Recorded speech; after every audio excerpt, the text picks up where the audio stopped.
Well, I'm the director of Welcome to Chechnya, which is a film that tracks the work of a shadowy group of activists in Russia who have taken it upon themselves to rescue survivors of torture and a liquidation campaign in the southern Russian Republic of Chechnya. Не будут искать. Я это прекрасно все знаю. Я не буду делать все, чтобы это никогда не всплыло. Изменить ситуацию может только человек, который прошел эти пытки и заявит об этом публично. Не буду делать всевозможные действия, чтобы заткнуть меня.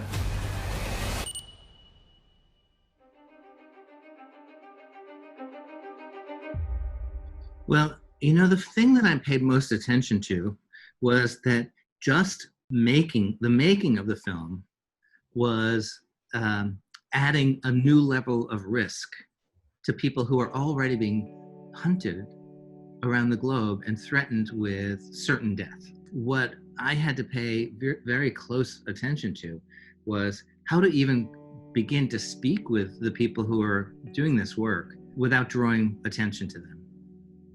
And so that was a long negotiation about establishing security protocols that would allow me and a camera person to travel into this secret network of underground safe houses and do our work in there while making sure we were very careful to control access to the data that we were getting, the video that we were shooting, that we were encrypting it so that if we lost access to it, it wouldn't do anything to imperil anybody.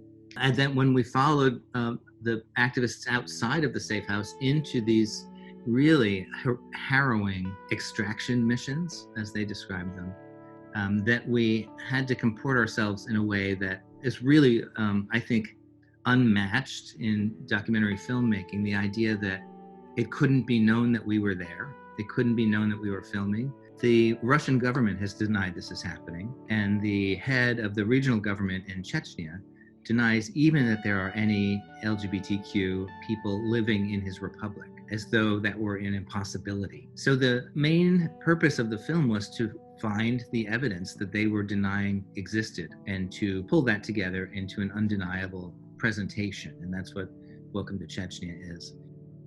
And that has irritated the Chechen leadership, to put it mildly. They sponsored a 40-minute television documentary on state television in Chechnya, in which they denied every aspect of the film. They took it apart frame by frame.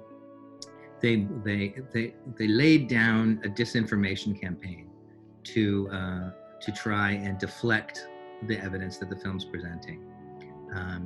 And in addition to that, the press in Moscow, the national Russian press in Moscow, demanded to know at the Kremlin what the president, Putin, thought about the documentary. And they have asked that question several times. The spokesman for Putin has several times denied that he's seen it. But even that interaction is an important one to keep the pressure on Putin to stop what's happening in that part of his country, and also to open up the gates so that people attempting to pursue justice in the country can do so. And it's even had an impact in this country. As the film shows, the US has played no role in bringing any sort of international pressure on Putin and the regime in Chechnya. But over the summer, the film came out in June, we, with some of the people in the film, organized a Capitol Hill screening, which brought together lawmakers and policymakers and members of the administration. And within 72 hours, the State Department in the Trump administration, for the first time, issued sanctions against Ramzan Kadyrov in Chechnya and his leadership, specifically for their crimes against the queer community there. And it took the film and a screening of the film on HBO and for lawmakers on Capitol Hill to move the needle. Art has some strength. When I started working on this, and I've done a lot of war journalism, I'm an investigative reporter, I expected I was going to see a kind of a horror that you couldn't imagine in the modern world. And I was prepared for that. You know, I was kind of steeled myself for that kind of encounter, to witness such horror, such atrocity, a genocide in the making against my people in a world that knows about it and is doing nothing about it. All of that I was prepared for.